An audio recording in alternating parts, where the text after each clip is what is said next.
So yeah, just think Abbott and Costello as what Cindi said, whatever that means. Yeah, so yeah. So Our young fellow here. He's, All right, yes, I'm old. I'm sorry. You need to go home and watch Who's on First, I Yeah. think. The lights are on, the curtain's up. This is Steps to the Stage. If you need high-quality headshots or other professional photo work done, visit Xochi Neri Photography at fb.me/xneriPhotos. Hello and welcome to Steps to the Stage, the 7th Street Community Theatre podcast, where we go through with the community theatre professionals you know and love. I am your host, Colin Pinedo, and today we are talking about Noises Off. We have some of the cast and crew with us here today. If you would like to introduce yourself and your part in the show, let's start with... I am Cindi East, and I am the director, proudly so. My name is Melissa Bossard, and I'm assistant director and stage manager. I'm Tracy Lay, and I am playing Belinda and Flavia. Michael Buczynski, and I am playing Lloyd Dallas. I'm Pierre, and I'm playing Gary and Roger. All right, well, thank you for being here with us today. So, this is a show within a show, yes? Does it ever get a little confusing at times during rehearsals? Who's what are we doing, who's where, what's going on? I think Tracy ought to answer that one. Yeah. Yeah? Yes, the answer is yes.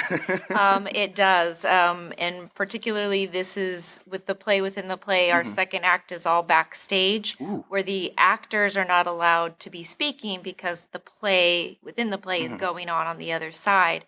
So the lines that are happening, quote unquote, on stage don't necessarily match up with all of the action that's happening. So your blocking is not really connected to the lines that you're hearing. So that's been a challenge. Yeah, kind of like, what is it, rubbing your tummy and patting your head at the same time? Exactly, yes. Is this the first time that Noises Off has been staged here? Or No, I believe... it's the first time here at this facility. Okay. We did it years ago when we were still at the community building prior to having this building. So it's the second time for CCT. Okay, for First the time organization. here. Yes. Yes, okay. Well, so what has that been like? I did not stage it the first time. I wasn't even a part of that particular show. Okay. This time has been very challenging because the entire show is based on timing. It's not just farce, it's slapstick. Think back to, Abbott and Costello. It's very fast-paced. It's very fun. It's actually billed as one of the funniest comedies ever written. But it's extremely fast-paced, and these actors are put through their paces. And because we had a lot of time to rehearse off-site without a set, once we got on stage and got the set, we kind of had to reblock a lot of it. Okay. So it was challenging, but these are fantastic actors, and they came up to the challenge like champs.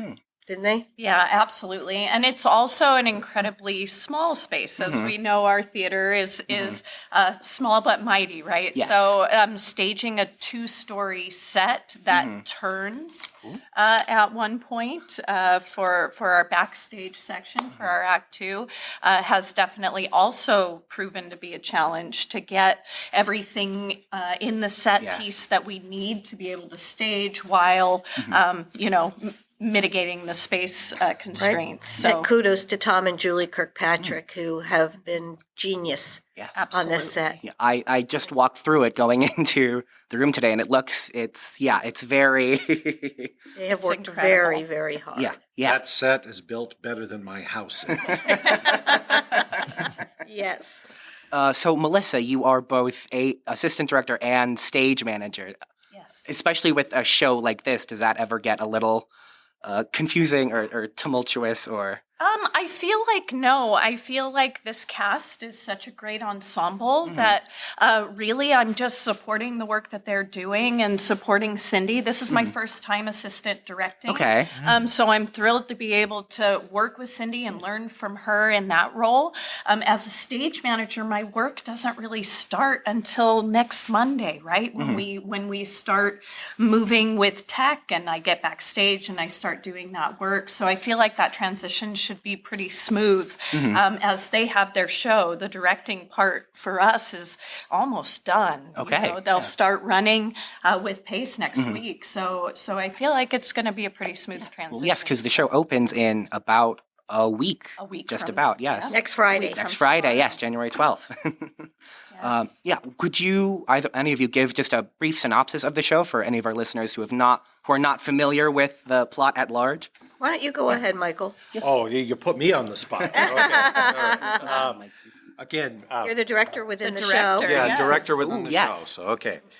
So, yes, this show is a play within a play. You basically have a bunch of actors opening night getting together to open this show. And as it progresses, it doesn't quite go as planned. And then Act 2 picks up about a month into it when they've gotten seasoned and everything. And, of course, relationships have formed and broken. And things start coming to pieces. And by Act 3, we're talking the end of the run at this point. And, yes, everything is going to hell in a handbasket. So.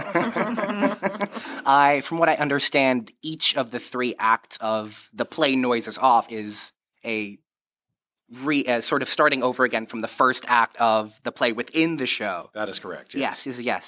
So how does each act sort of differ from the other in terms of, or without giving too much away, I suppose? Well, I mean, hard. Yeah, okay, all right. I can probably talk to that. The first one is they're in rehearsal, the first act. Second act, they're actually doing the show, but it's from the backstage perspective.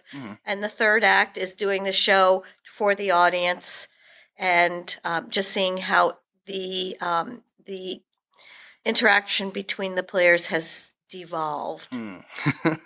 You've mentioned the sort of backstage segment of Act 2. Would you mind speaking about that a little bit more? Because that actually sounds very interesting. Like You nothing want to I've talk about that sort of seen here? before. Backstage for Act 2, yeah, it's really hectic. It's a lot of tomfoolery, yeah. We're looking at the point of view of backstage, so there's not a lot of talking. There's a lot of pantomiming. Okay. So yeah, just think Abbott and Costello, as what Cindi said, whatever that means. Yeah. So Our young fellow here. He's All right, yes, I'm old. I'm sorry. You need to go home and watch Who's on First. Yeah. I think the story really appeals, especially to folks that are within the theater or have been involved in a production in the theater, because all of the things that you see our players go through backstage are things that we've experienced. Probably not all in the same production all at one time as we see them happen here, but we can really relate, and we often joke that sometimes the rehearsal process feels like art imitating life, imitating art, imitating life, because To the max. Yes. because we've all had these experiences in productions where we've worked together or where we've worked separately from each other. So it's been fun. Yes. Do any of you have any sort of productions in mind when thinking about Nothing On from like past experiences? Yes, go ahead. I mean, I've had experiences. I'm going to plead the fifth on this one.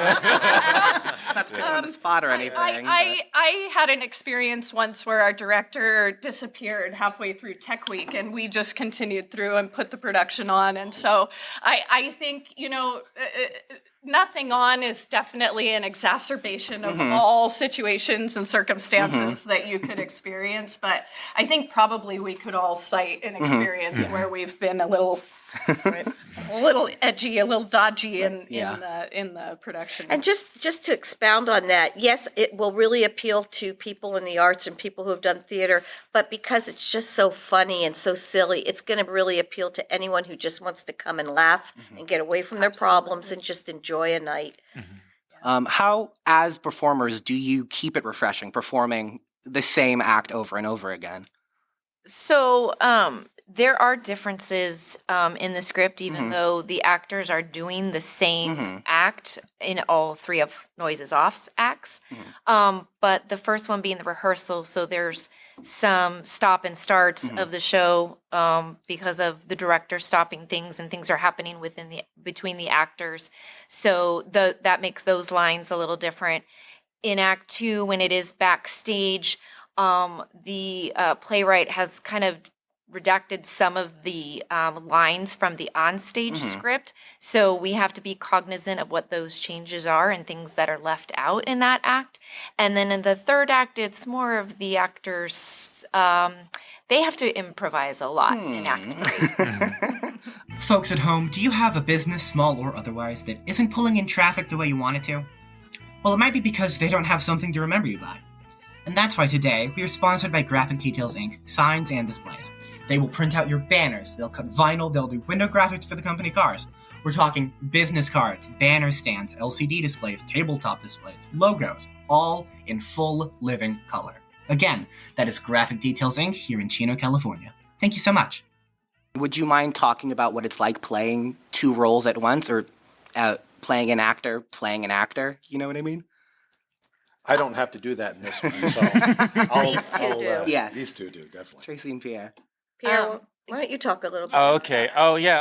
I'm playing two characters. Both of them really hit home to me. Yeah, because Roger, that character, he's a lot like like slaps like screwball comedy, like Cary Grant-esque. So I really try to play in that like What's Up Doc, Ryan O'Neal, like that type of caricature, and yeah, just to fool around. And for Gary, he's very like he says he can't finish a sentence, he stutters a lot like me, Pierre. So this wasn't a big reach. I'm really glad I got cast as myself.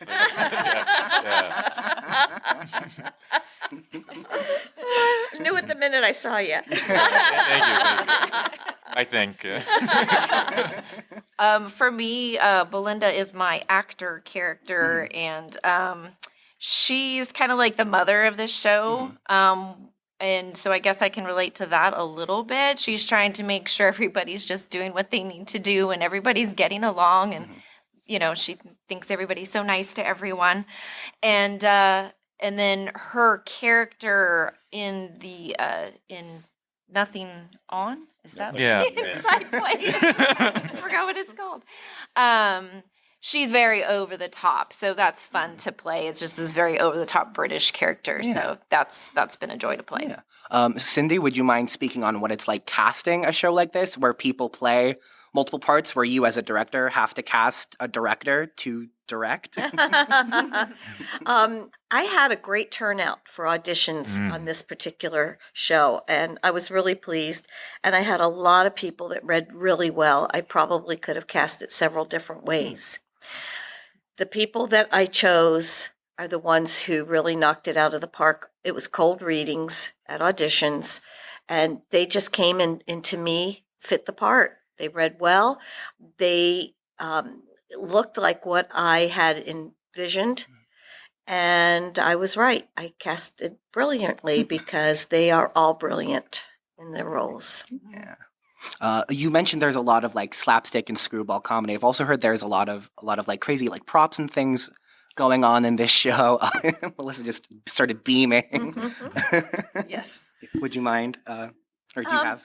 I mean, there are many props and there are many iterations of the props that we have, because there's 3 different iterations of the same show. So, again, I mean, this is an actor's show, I feel like. I feel like once they start the show, it's really their work, and so they are managing their props.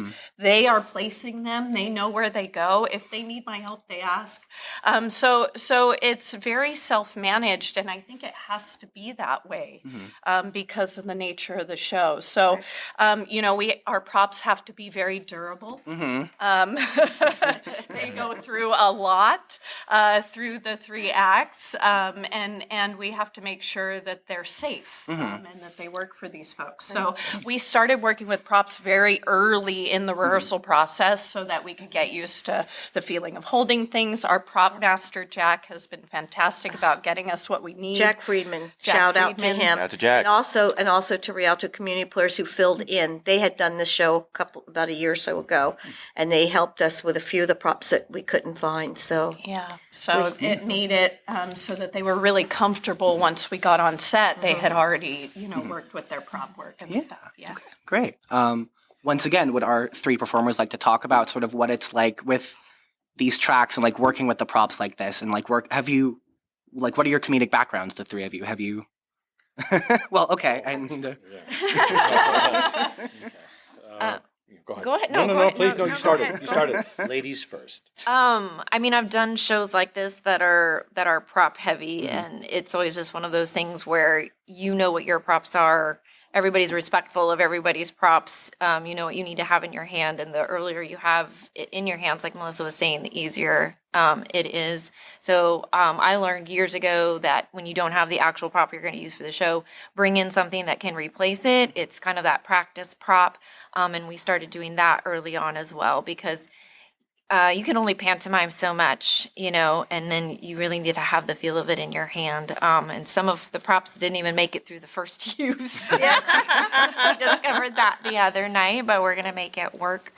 Yeah, I'll let Mike add on to. Kudos to the cactus and whoever came up with that cactus. Yeah, unfortunately, my character gets intimate with a cactus a couple of times during the show, so fortunately, it's softer than it looks. So, yeah. Don't give away trade secrets. No, now. not at all. Not at all. We do have some dangerous props, I have to say. We do have some dangerous props we have to do. deal with. Yeah. What type of dangerous props? Oh, we're going to let that. Okay. We'll let that remain a secret for now. You'll find out when you come see the show. Yes, I will. When our NDAs expire, we'll tell you. Pierre has a comedic background. Yes, Couldn't have I have a comedic background. Yes. In school, I would get in trouble not for like bad things, but just for talking in class. So yeah, I would talk everywhere besides like outside. So anywhere where it was not allowed. So yeah, I was really funny during funerals. Oh, So no, I was kidding. That was a joke, audience. That was a joke. But yeah, in terms of like this show, just like with all the props and like keeping up with everything, it's really hard. Like I feel like this, like keeping up with the props is much more harder than like the dialogue itself, because this is a very physical show. So just the physicality and everything, just to keep up with that, it just makes me want to go. Pierre, you mentioned having sort of a connection to your character and like feeling yourself in him. Would Tracy or Michael, do you have sort of that same feeling, or is it more of a challenge for you two? I don't know if it's no. It's yeah, I'm probably closer to Lloyd than I really want to be, but no, it's you try to make things unique and fun if possible, and I think the most boring thing that anybody could do is play themselves. So yeah, you try to inject anything and everything other than that. So. And I stand right next to him. Camera slowly panning over. I think my character, Belinda, is probably fairly close to me, but I try to make her a little bit bigger than my personality is, I think. My struggle with my character is it's a cardio workout for me, which we discovered when we added the stairs. It's one thing to practice going up and down stairs when you don't actually have them. And then when you do have them and you realize just how out of shape you are. So my character does a lot of running up and down stairs. More than just about anybody in the cast. Yes. Well, that leads into my next question, which was with a show that is so reliant on the set and the props, how has the rehearsal process sort of been in sort of acting with the air and in something that is so reliant on the things in front of you? Yeah, well, I think Cindi mentioned it earlier. Now that we're on the set, and we still haven't had to work with the actual doors, with the opening and closing of the doors. Tonight. But, you know, in a farce, yay! In a farce, there's so much of that relying of hearing the door close, hearing the door open, and the timing. So once we actually got on the stage, we had to slow down just a hair to get used to that. And this, like I said, mentioned the stairs, they slow me down quite a bit. So I'm getting quite the workout with this show. I will tell you, though, I've worked with Tracy before in a comedy, and I know she has the comedic chops, and she's proving it again in this show. Thank you. We've talked about the set, and we've talked about the props. I know the costumer is not here, but have any of you seen or have any of you seen the costumes yet? I mean, I'm sure you two have, if you would like to speak on that. Sure, she's costumed everybody pretty much. We're just about done. Just a few little, things here and there, final final fixes, but most everything's done.